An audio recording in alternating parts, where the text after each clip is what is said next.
bal waxa si guud nooga warbixisaa xaaladda guud iyo dhalinyarada Soomaaliyeed iyo waliba shaqooyinka ugu dambeeyay. waa mahadsan tahay arrinta wacyigelinta iyo maandooriyaha bulshada dhibaato badan ku haya ayaanta waxaad moodaa in horumar badan laga sameeyo oo baraarug badan lah waxaa bulshadu ay sameysay gaar ahaan maamulka gobolka Banaadir oo ayaantan waxaa si degmooyinka iyo xarumaha kale quseyso aad u buushgareeyay in wax badan laga qabto waana dhiirigelinayaa in maanta shalay meeshii uu joogay meel kasii wanaagsan maanta lasii marsiinayo aad loola dagaaltamayo laakiin weli heerkii la rabay stageka lama gaarin inkastoo culeyskiisa iyo caqabadihiisana ay sii bateen. Okay, muddo ku dhawaad 2 sano ah haddaysan ka badnayn ayaa barnaamijkan wadaan. Maamulka gobolka Banaadir laftirkiisa waxa uu wadaa howlahan la dagaalanka maandooriyaha adinku laftirkiin dhalinyarada Soomaaliyeed ayaa qayb ka tahay oo barnaamijkan waa wadiin bal ka warrama hadda meesha uu marayo. ma santahay meesha hadda uu marayo shalay hadda marxalada kala duwan yihiin maalintan bilaabayna waxa aad loo xiiseynaya oo xoog aan saarayna wuxuu ahaa daabuga hadda waxaad moodaa in laga sii hormarayo kani daawooyinkii wax noocaas ah loo gari muqaadaraadka siisa kale xoog soo yeeshay tusaale ka hadda magaalada waxa aad u badan loo isticmaalaa daawooyinka cirbadaha ama kaniiniyada hadda tahay waxaad moodaa meesha shalay daabuga dhalinyarada xiiseynaysa maanta inay ka xiiseynayaan cirbadaha marka waxaad taas cadeynaysaa in hadba maalinba wax dadku waxa lagu soo dhex tuurayo wixiina dhalinyaradii si fudud annotation la sameeyaan la qabsi la sameeyaan meesha shalay aan ka soo bilaanay meel aan maanta maraya shalay anaga waxa xoog saareynay iskuulada iyo jaamacadaha dhinacaas marka waxa ku badnaa taabuga laakiin maanta waxaad moodaa bulshadii dhalinyaradii kale iyo systemkii kale oo dhan bulshada in daawooyinka aad u saameeyay marka gobolka Banaadir iyo ururo kale oo dhaqaaqay anaga aan qayb ka nahay waa u soo wada kaceen wacyigelin fiican waa laga sameynaya laakiin weli heerkii la rabo ma joogo waxaad moodaan weli dhanka daawooyinka marka la yiraahdo ama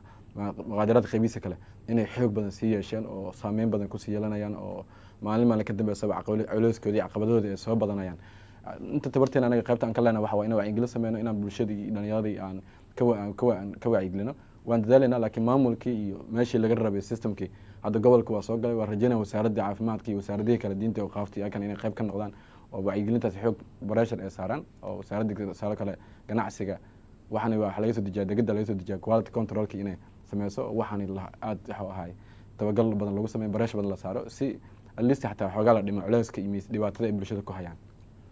Cabdiqaadir Sheekh Xasan waxa gudoomiye ka tahay ururka sidaan sheegnay urur wacyigelin oo la dagaalama arrimaha maandooriyaha ee la yiraahdo Saxdhowr marka shalay waxaad ku bilowdeen taabuga ma isdhihi kartaa maanta waxa loo baahan yahay in la tiriyaan taabugii ka gudubtaan maadaama cirbado iyo kaniiniyaal dhalinyaradu qaadanayaan si ay imaankooda u dooriyaan. taabuga waqtiyo lahaa waqtigiisii waa la soo dhaafay wacyigelintiisii iyo awoodiisii intaan anaga garankeena ahaa waa soo sameynay hadda mid taagan macna marxaladda hadda taagan aan nafteeda qayb ka nahnayo aan wacyigelinta ka sameynaa oo waliba daraasaad iyo waxyaalo badan aan ka soo sameynay research ka soo sameynay oo aan mar insha Allah xawaaha bulshadana qaarkoodna aan gaarsiinay in kalena soo gaarsiin doono si fiican u baahi doona haddii la yiraahdo hadda wax bulshada dhibaato badan ku haya waxa waaye dhanka daraagiska daawooyinka aad loo isticmaalo daawooyinkaas marka bulshada hadda fara badan dhalinyarada ku hayo ayagana wacyigelin waan ka sameynaa waxyaalaha kale waxaa jira hadda xoog yeeshay hadda markii gobolka Banaadir ay sameeyeen waxa ahay howlgallo sameeyeen xashiishkii calaqii oo aad ayaka naftigooda tan aan la filin ay ka soo baxeen degmooyinka qaarkood marka waxaad moodaa in waxa ahay taabuga laga hormaray anaga marka qaybaan kanaan wacyigelintan waxa waa wacyigelin caafimaad oo guud taabuga kulliga kuma xirin hadba bulshada meeshaan isleena alla ilaahay maanta uga baahan tahay wacyigelin baa focus ka saarnaa marka kuma xirna oo kaliya taabuga daraagiskana qaybaan wacyigelin uga sameynaa sida ka hadda waxa ahay daawooyinka hadda dhibaatada ku haya dhalinyarada waxaa sameyseen daraasaad saa sheegtay daraasaadkaasi bal inta aad soo saaray ka hor si hordhaca waxyaabaha ugu badan oo dhalinyaradu ay isticmaalayaan maxaa lambar 1 ka ah hadda baxsiga aan sameeyay ugu dambeysay waxaan focuska ku saarnay xoog saarnay daawooyinka iyo wax la yiraahdo koolada iyo shiishada ama xashiishka dhalinyarada qaabka u isticmaalaan waxa ugu badan hadda dhalinyarada isticmaalaan waxa nooga sabaxay inuu yahay daawada oo ama tramadolka iyo cirbadaha daawooyinka qaybiisa kala duwan ay u qaataan waxa ahaa ama injection ahaan ama kaniini ahaan u qaataan waxaad moodaa kooladii xoogaa waxaa ku badan dhalinyarada darbijiifka ama wadooyinka ku dayacana aad ugu badan laakiin dhalinyarada kale ama ahaato kuwa waxbarta ama kuwa waxa ahaa wata biilada qaybada kala duwada ama kuwa banooni waxay ku badan yihiin kaniiniyada ama cirbadaha marka baxsigiisa waa soo saarnay wax badan inta waxaan ku ogaanay hadba heerka ay kala joogaan marka dhinaca barnaamijka wax ugu badan hadda bulshadu fara badan ku hayo waa daawooyinkaasoo adaptation lala sameeyey saameyn badanna kusii yeelanayo. marka baxsiga qayb kamid waa soo bandhigna asagoo baafasana si fiican kula soo wadaagi doona doolaarada qayb ka noqon doonta doolaar ina baahisan. intii ay ku guda jirteen barnaamijka la dagaalanka maandooriyaha ama daraagiska waxyaabihii ugu yaabka badnaa ee aad la kulantaan intaa shaqada ku jirteen maxay ahayd? wallahi maandooriyaha dhanaysa marka la sheekaynayo yaabka waxa waay mid kasii daran maanta mid hadda ku dhaay karo waa farta kugu fiiqayo ma jiro, laakiin waxaad arkaysaa qof dhalinyaro oo haddii bahashi tusaalka cirbadii waayo ama kaniinigi waayo xaalad kala gelayo oo aad dareemayso sidoo ku jiro. qaarkoodna baraha bulshada ka aragteen ayagu marka la isticmaalayo qofkan cirbada ama kaniini isticmaalayo ama siiba cirbada marka la isticmaalayo qaabka galayo marxalad wuxuu galaa aanan la qiyaasi karin nooceeda. dabcan qof damiir leh wax oo dul qaadan karo ama sheegi karo ma aansan isleeyahay. waa waxaasna waxaan isleeyahay wax bulshada sii fasaadinaya. aniga marka waxaan aad waxuu ahay gobolka banaadir ama wasaaradaha ku dhiirigelin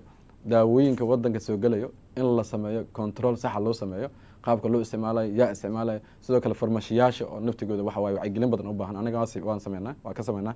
farmashiyaasha ama isbitaalada daawada qofkan uu siinayo wax warqad la-aan inaan la siinin aadan ayadana si fiican waxaa bulshada ugu baraarujin lahaa siyo isbitaalada ama farmashiyaasha. marka yani hadafka ugu weyn ee dhalinyaradu u isticmaalayaan daraagiska ama cirbadaha maxay tahay marka aad soo barteen? wallahi markaad su-aashaas weydiiso nin jawaab saxa kaa sii kara ama qof jawaab saxa kaa sii kara ma jirto. qofkas wuxuu ku leeyahay hebel saaxiibkii isticmaalay ama waxyaalaha hadda aan ka helna baxsi waxaa kamid ahaa tusaale in dhalinyaradu isticmaasho daraagiska u bataan waxaa u sababa shaqo la-aanta jirta wadankii shaqo la-aan ka jirto, amnigiiyo liito, problemka intuu ku batay qofkii wuxuu leeyahay waxaan waaye xaaladda stresska iskaga dejinaya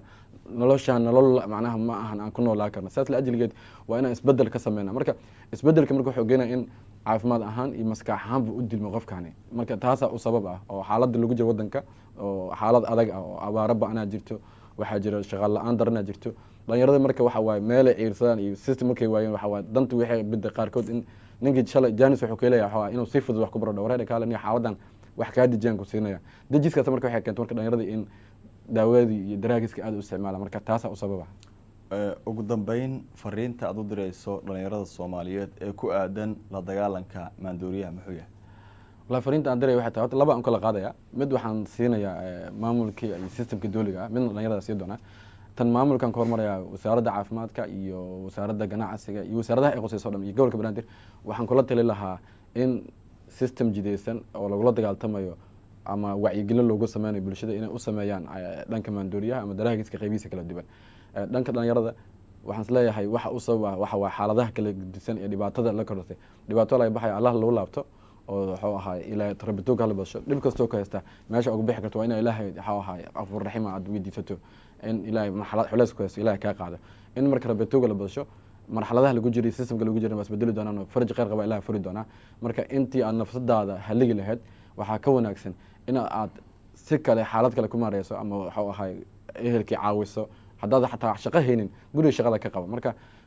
bulshada dhalinyarada waxaan leeyahay xaaladani waa laga bixi doonaa bal iyo daraagiska iyo systemkan waxaan mustaqbalkaaga uma fiicna caafimaad uma fiicna. maanta fursadda leedahay waxay tahay inaad beri wadanka hogaamisaa jaanis u heli kartaa. marka nin maandooriye isticmaalo daraagis isticmaalo beri wadan ma hogaamin karo. marka waxaan leeyahay bal jaaniska hadayacino wax yar iyo wuxuu ahay oo aad marxalad gashaa yaan ha ku bedeli mustaqbalkaaga ha ku iibsani. aad ayuu mahadsan yahay. kaasi wuxuu ahaa Cabdiqaadir Sheekh Xasan oo ah gudoomiyaha ururka Saxa Dhowr oo iga warbixinayay xaaladda guud ee dhalinyarada Soomaaliyeed iyo waliba barnaamijka ay wadaan ee wacyigelinta ah la dagaalanka maandooriyaha sida cirbadaha ay qaataan dhalinyarada iyo waliba taabuuga iyo waxyaabaha kale.